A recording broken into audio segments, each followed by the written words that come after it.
Oke, bismillahirrahmanirrahim. Assalamualaikum warahmatullahi wabarakatuh.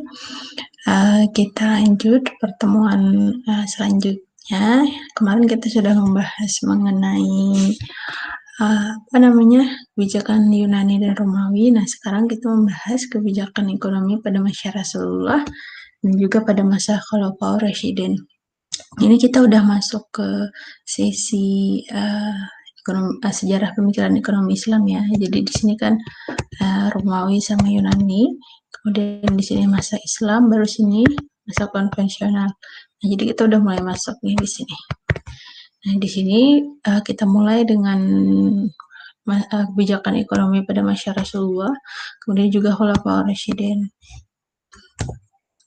Nah, jadi kalau ada yang bertanya kapan ekonomi Islam itu ada, sistem ekonomi Islam itu sendiri ada dimulai ketika Al-Quran sudah diturunkan, gitu ya. Jadi ketika Al-Quran ada, nah di sana Al-Quran sudah mengatur tentang sistem ekonomi. Nah, kemudian bagaimana sih prakteknya pada zaman Nabi Muhammad? Nah, kalau untuk sistem ekonomi pada zaman Nabi Muhammad sendiri terbagi dua ya. Jadi masa sebelum kenabian, yaitu pada masa Nabi Muhammad sebelum berumur 40 tahun. Nah, kalau ini lebih dari 40 tahun. Jadi beliau kan menjadi nabi umur 40 tahun. Nah, kalau masa sebelum kenabian, itu Rasulullah sebagai pedagang, di mana beliau sudah mulai berbisnis dari umur beliau menikah ya. Sebelum menikah, beliau umur 6 tahun aja sudah penggembala gitu. Kemudian beliau berdagang, kemudian umur 25 tahun itu kemudian nikah, kemudian menjadi saudagar kaya, masih pembisnis sampai di umur 40 tahun. Kemudian setelah Nabi Muhammad itu menjadi Rasulullah SAW, beliau adalah sebagai kepala negara. Nah, jadi membuat beberapa kebijakan kenegaraan. Nah, ini kita bahas Muhammad sebagai pedagang. Jadi, Nabi Muhammad itu dikenal dengan sebutan Al-Amin, atau artinya orang yang terpercaya, dan Asyidiq ya, jadi orang jujur. Jadi, beliau itu karena saking jujurnya, saking dapat dipercayanya sebagai pedagang, makanya beliau mendapat sebutan Al-Amin dan Asyidiq. Nah, kemudian akhirnya karena beliau adalah orang yang Al-Amin dan Asyidiq tadi, beliau mendapat kepercayaan dari Khadijah binti Khuwailid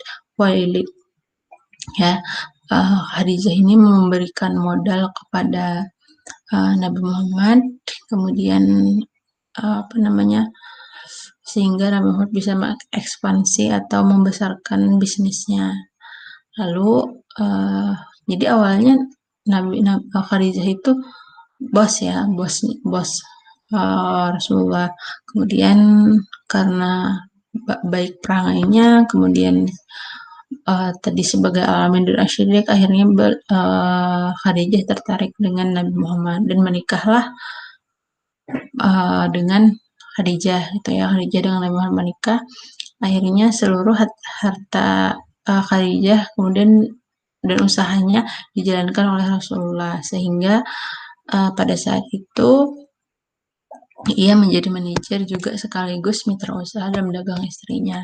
Itu kemudian beliau selama menjadi pembisnis atau pedagang, Rasulullah itu melakukan perjalanan banyak ya, perjalanan perdagangan ya. Kalau sekarang bisnisnya sampai ke luar negeri lah ibaratnya itu ya. Jadi ke Semenanjung Arab, kemudian ke Yaman, Bahrain, Irak, dan Syria. Kemudian juga beliau selalu terlibat ya dalam urusan dagang besar di Festival Dagang UKAS dan ZUL. Nah, kalau misalkan sekarang itu adalah pertemuan pengusaha-pengusaha dalam pameran, biasanya festival dagang. Nah, kemudian juga beliau juga mengurus perdagangan grosir ya pada kota-kota Mekah, di pasar-pasar kota Mekah. Kemudian juga Muhammad SAW itu melakukan hampir semua urusan dagang beliau melalui agen-agennya. Jadi beliau itu berarti sudah grosir gitu. Terus punya apa namanya, agen-agen atau distributor kecil, kemudian baru ke pedagang lain. Jadi sudah urusannya udah grosir besar lah. Kemudian juga kadang Nabi Muhammad mengambil pinjaman dengan menggadaikan, dan juga membeli barang dengan tunai dan juga dengan kredit. Nah, jadi bukan, meskipun banyak modal, tapi Rasulullah juga menerapkan dengan menggadai, juga dengan tunai, juga dengan kredit, gitu ya. Jadi transaksi perdagangan ini banyak Rasulullah lakukan sebelum menjadi nabi. Tuh. Nah, setelah menjadi nabi, 40 tahun beliau sebagai kepala negara. Nah, beliau awalnya di Mekah kan, kemudian karena di Mekah banyak mengalami penolakan, akhirnya pindah ke Madinah. Nah, Madinah ini sangat apa ya, sangat welcome dengan Rasulullah. Rasulullah jadi ketika datang ke Madinah itu disambut kalau misalkan kita maulidan itu kan sering apa namanya, berterbang itu, berdiri ya Nabi salam alaika. Nah itu ketika Nabi datang ke Madinah, masyarakat Madinah menyambut Nabi dengan berterbang itu, dengan baca salawat dan sebagainya. Jadi penduduk Madinah itu sangat senang ketika Rasulullah hijrah ke Madinah. Kemudian juga diangkat sebagai kepala negara di Madinah, kemudian juga sebagai pemimpin agama. Kemudian sebagai kepala negara ya Rasulullah itu memberikan beberapa kebijakan. Yang pertama beliau membangun yang namanya Islamic Center. Nah di dalam Islamic Center ini semua aktivitas ada di sini. Jadi hartanya negara ada di Islamic Center. Juga segala macam bentuk pemerintahan juga ada di Islamic Center. Kemudian juga meskipun beliau ada di Madinah, beliau selalu menjalin ukhuwah Islamiyah ya dengan kaum muhajirin, antara kaum muhajirin dengan Ansar.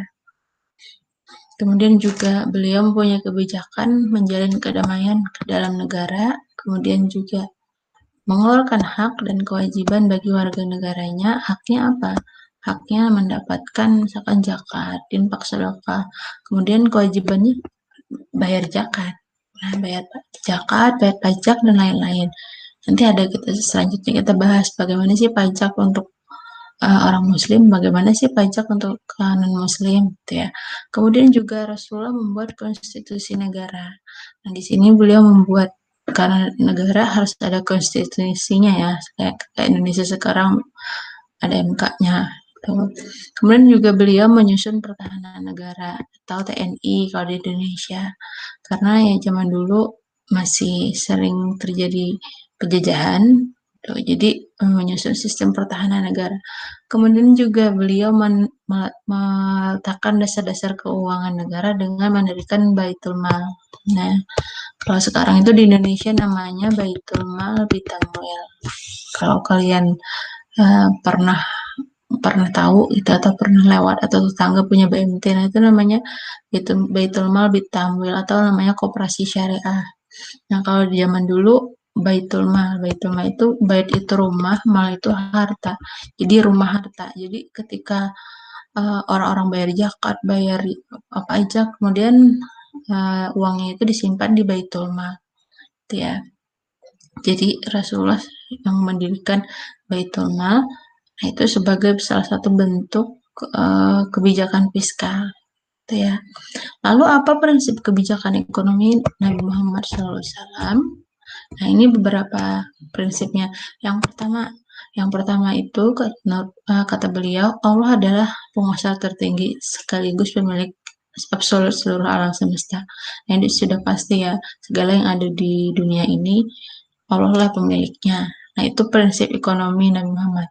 Lalu, manusia sebagai apa? Nah, di sini manusia hanya khalifah Allah, bukan pemilik sebenarnya.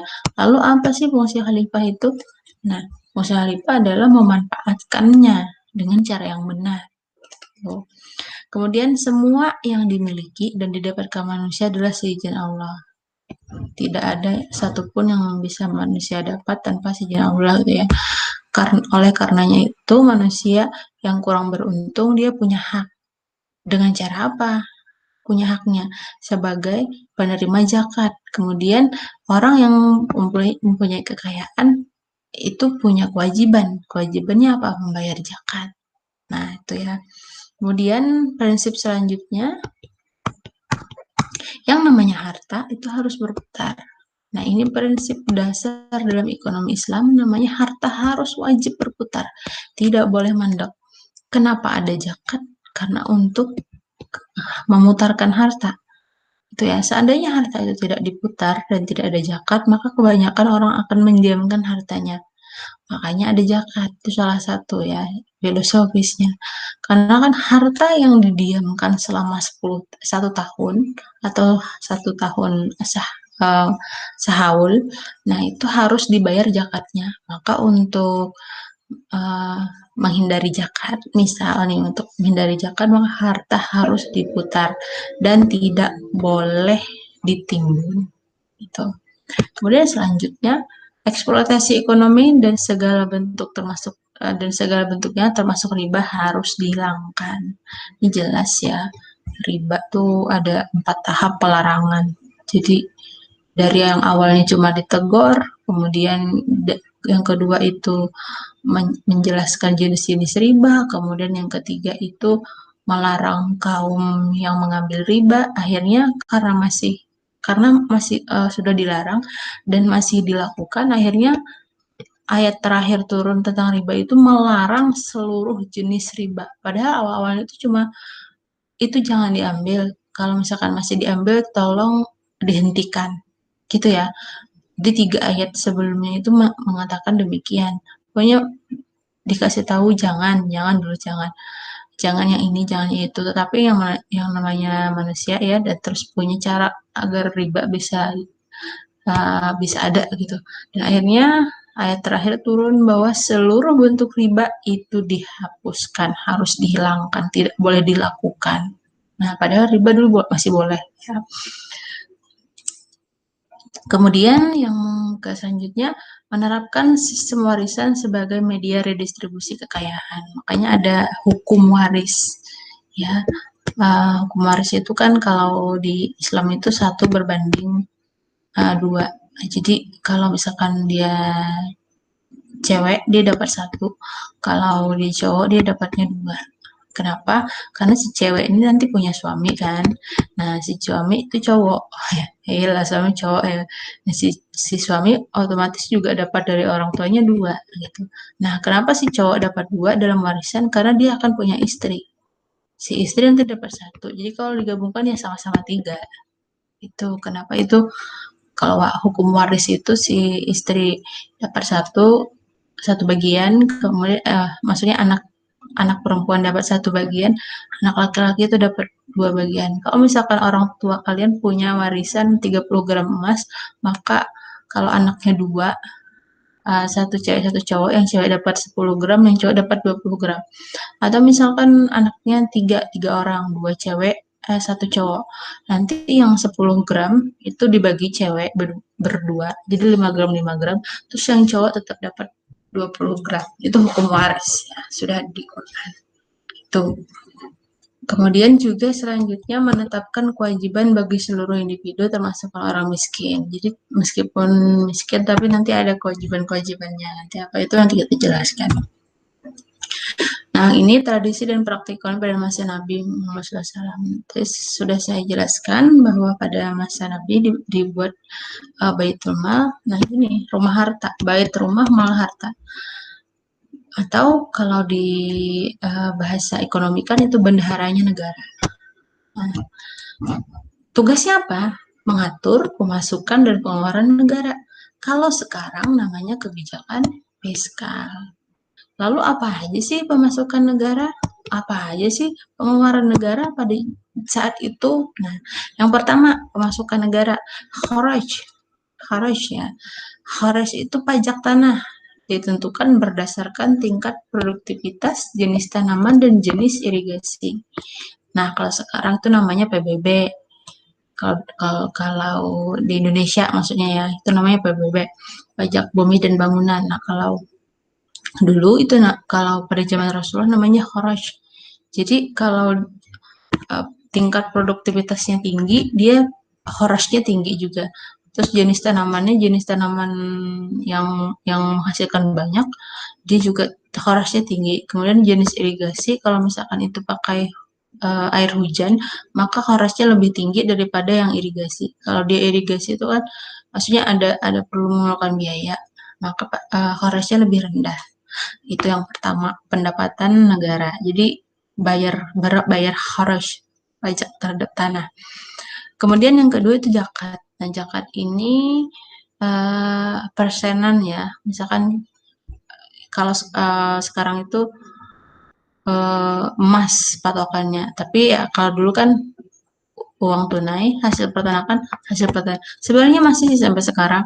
Ketika kita punya uang tunai senilai 85 gram emas, maka wajib dijakati. Dan misalkan uang tunainya nggak digunakan selama 1 tahun, maka wajib dijakati 2,5%. Atau hasil peternakannya dihitung ternyata lebih sama dengan 85 gram, maka wajib juga dijakati. Atau hasil pertanian itu juga dijakati ya. Nah, lalu apa sih kalau misalkan orang tidak berzakat, atau nih orang tua kalian punya 85 gram emas tetapi tidak atau punya uang tunai senilai 85 gram dan itu didiamkan nih selama 1 tahun, 85 juta, 55 juta ya sekarang, didiamkan selama 1 tahun dan tidak digunakan dan tidak dibayarkan zakatnya, itu gimana? Bahaya ya. Itu kan zakat itu hak ya, hak orang lain. Kalau kita tidak mengeluarkannya, maka Allah akan mengambilnya. Bisa dengan cara kita sakit, kita kehilangan barang, kita kerusakan barang, HP, laptop, dan sebagainya, atau apa namanya, rumah kebakaran dan sebagainya, itu akibat tidak membayar zakat. Padahal karena zakat itu kan 2,5%, itu bukan milik kita. Nah, kali aja nih 2,5% kali 85 berapa?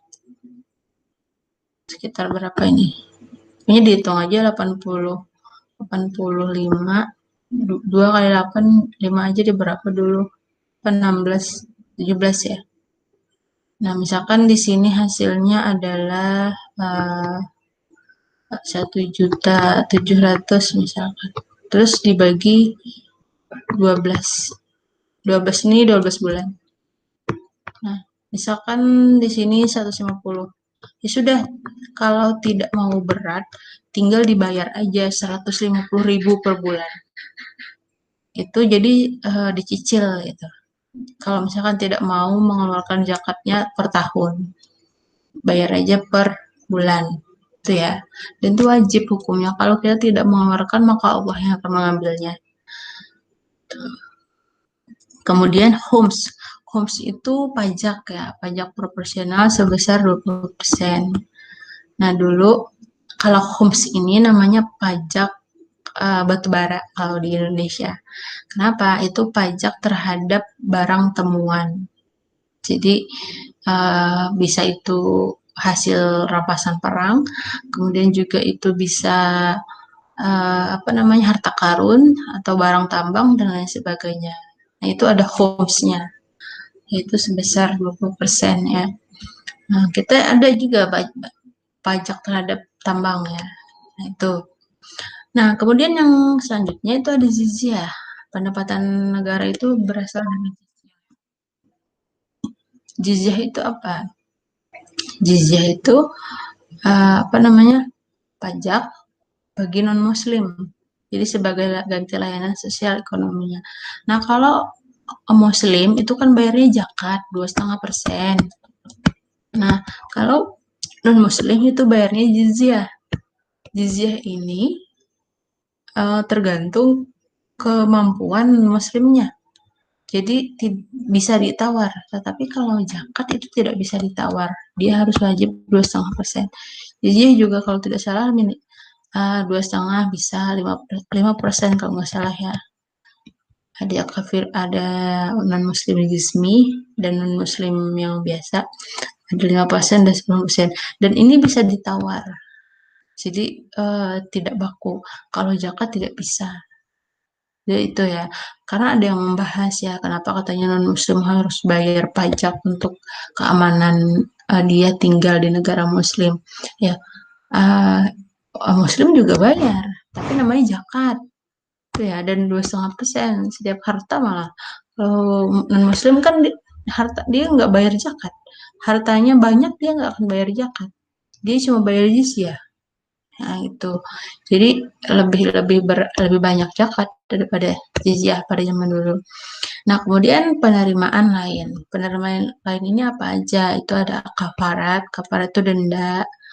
Kalau sekarang kita juga ada denda ya, misalkan denda apa namanya, denda membuang sampah pada siang hari, atau denda karena apa namanya, membuat keributan atau dan sebagainya. Nah, kafarat itu denda.